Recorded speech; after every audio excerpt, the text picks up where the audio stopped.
تفسیر تفہیم القرآن سورہ البروج نمبر 85 سورہ کا تعارف۔ اس سورہ مبارکہ کا نام پہلی آیت کے لفظ البروج سے ماخوذ ہے۔ اس کا مضمون خود یہ بتا رہا ہے کہ یہ سورت مکہ معظمہ کے اس دور میں نازل ہوئی ہے جب ظلم و ستم پوری شدت کے ساتھ برپا تھا اور کفار مکہ مسلمانوں کو سخت سے سخت عذاب دے کر ایمان سے پھیر دینے کی کوشش کر رہے تھے۔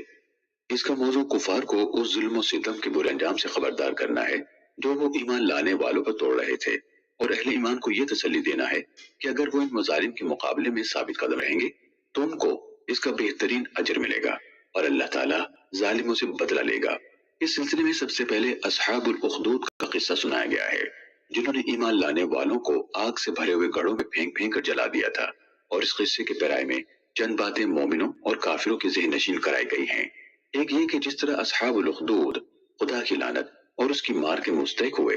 اسی طرح سرداران مکہ بھی اس کے مستحق بن رہے ہیں۔ دوسرے یہ کہ جس طرح ایمان لانے والوں نے اس وقت آگ کے گڑھوں میں گر کر جان دینا قبول کر لیا تھا اور ایمان سے پھرنا قبول نہیں کیا تھا، اسی طرح اب بھی اہل ایمان کو چاہیے کہ ہر سخت سے سخت عذاب بھگت لیں مگر ایمان کی راہ سے نہ ہٹیں۔ تیسرے یہ کہ جس خدا کے ماننے پر کافر بگڑتے اور اہل ایمان اصرار کرتے ہیں وہ سب پر غالب ہے، زمین و آسمان کی سلطنت کا مالک ہے،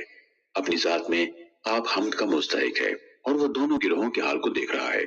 اس لیے یہ امر یقینی ہے کہ کافروں کو نہ صرف ان کے کفر کی سزا جہنم کی صورت میں ملے بلکہ اس میں مزید ان کی ظلم کی سزا بھی ان کو آگ کے چرکے دینے کی شکل میں بھگتنی پڑے۔ اسی طرح یہ امر بھی یقینی ہے کہ ایمان لا کر نیک عمل کرنے والے جنت میں جائیں، اور یہی بڑی کامیابی ہے۔ پھر کفار کو خبردار کیا گیا ہے کہ خدا کی پکڑ بڑی سخت ہے۔ اگر تم اپنے جتھے کی طاقت کے الزام میں مبتلا ہو تو تم سے بڑے جتھے فرعون اور سمود کے پاس تھے، ان کے لشکروں کو جو انجام ہوا